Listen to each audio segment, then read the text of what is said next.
আচ্ছা নূর ভাই, তো আসামে তো কুয়ার গেলে ঘরে ঘরে কন্টেন্ট ক্রিয়েটার বা ব্লগার, তো হয়তো সবাই মানে যে পয়সা ইনভেস্ট করে ভিডিও বানায় আছে, তো হয়তো মানে বহুতে জানতে চায় যে মানে ভিডিও মানে কত ভিউসে মানে কিরম পয়সা পায় আর কি। তো এটা সম্পর্কে কি খবর চাও? মানে ফেসবুক থেকে যে মানুষ ভিডিও বানায়, হ্যাঁ হ্যাঁ, মানে কি হিসাবে পয়সা পায়। পয়সা পায়, যে রাইট। ফেসবুকে মানে কি ফেসবুক ইউটিউব মানে যে কোনো প্ল্যাটফর্মে, যেই প্ল্যাটফর্ম থেকে মানে ইনকাম করার সোর্স আছে, মানে এগুলো মানে কি ভিউজ অনুযায়ী আর কি পয়সাটা পায়, ভিউজ হিসাবেই পয়সাটা দেয় আর কি কোম্পানি থেকে। ভিউস হিসেবে দেয় না? আর ভিউজ হিসাবে দেয়।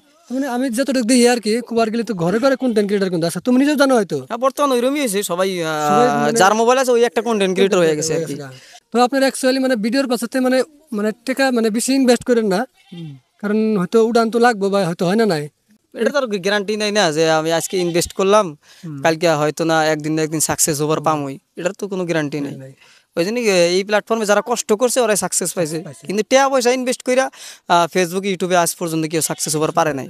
মেনলি হলো যার ট্যালেন্ট আছে আর কি, ওই সাকসেস ওভার পাইছে। আর প্রত্যেকটা যত ইউটিউবার হয়েছে আজকের দিনে সবাই কিন্তু গরিব মানুষই হয়েছে। গরিব মানুষ আছে। আজকে যে আসামের পপুলার একজন ইউটিউবার ডিম্পু বুড়াকা, ও এক সময় কিন্তু গরিবই ছিল, দেখছি ও ওর মানে কিন্তু টাকা পয়সা ইনভেস্ট করে কিন্তু ইউটিউবার হয় নাই, নিজের ট্যালেন্ট খাটায় কিন্তু ইউটিউবার হয়েছে। আজকে ডেটে কিন্তু ডিম্পু বড়ুয়া কিন্তু মানে সাকসেস মানে কভার করলে সাকসেস 100% সাকসেস। সাকসেস মানে ওই সাকসেস হয়ে গেছে। মানে গুয়াহাটি সিটিতে আর কভার করলে কয়েকটা দোকান আছে। আসামের মধ্যে টপ, নর্থ ইস্টের মধ্যে টপ একজন ইউটিউবার।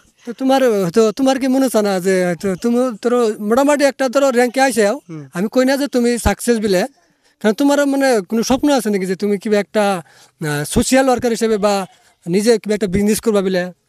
সবটা তো সবারই থাকে, সোশ্যাল মিডিয়ার উপরে কেউ ভরসা চিরদিন মানে করে না। আমি যেহেতু করি না, যেহেতু আমি সোশ্যাল মিডিয়াতে কাম করি, কিন্তু আমি সোশ্যাল মিডিয়ার উপরে 100% ভরসা করি না, কারণ আজকে আছে কালকে নাও থাকতে পারে। ওই জন্য চাই যে নিজের ব্যক্তিগতভাবে কিবা একটা উপার্জনের লাইন থাকলে, পার ডে হ্যাঁ পার ডে বা যে কোনো মান্থলি সিস্টেম বা কিবা একটা কাম থাকলে কিন্তু টেনশন দূরে হয়ে যাবো। তখন তুমি যেটা করছো, সোশ্যাল মিডিয়া থাকুক আর না থাকুক, কোনো টেনশন থাকবো না। তুমি এটা করছো তো মানে এক্সট্রা একটা সাইড থাকা লাগে। হ্যাঁ, এক্সট্রা একটা সাইড থাকা লাগে। ওই সাইডেতে মানে কিবা একটা জানি মান্থলি একটা আইসে আর কি। হ্যাঁ, তখন থাকলে কি আর কি সোশ্যাল মিডিয়ার প্রতি কাম করে মজা লাগবে, ওইটার প্রতি মজা লাগবে। তো ধরো অ্যাকচুয়ালি ভিডিও করা গেলে তো অনেক খরচা হয়, বাড়িতে পারলে খরচা। বাড়িতে খালি ভিডিও না, বাড়িতে এখন আজকে যে তুমি আমার এই কাছে আইসো, তো যাই হোক খরচা হয়েছে, খরচা হয়েছে। তো যে কোনো কাম করবো আসলে খরচটা হবোই। তো দর্শক ভাইরা, আপনারা তো হয়তো সবাই তো ভিডিওর পাশে লাগে আছে, তো অল্প মানে ঠিক আছে ভিডিও কাম করেন, ভালো কথা, সমাজের বা ফানি কন্টেন্ট যে যেতে পারেন ভালো করে করেন, আগের কোনো বলার কিছু নাই। কিন্তু মানে আমার একটাই অনুরোধ আর কি, হয়তো যে আপনারা টাকা পয়সাটা মানে বেশিভাবে ইনভেস্ট করেন না, সিম্পলি ইনভেস্ট করেন, জাস্ট ভিডিও বানান, বাকিটা লাখ ফেভার করলে হয়ে যাবো নাকি কো ভাই? ঠিক ঠিক।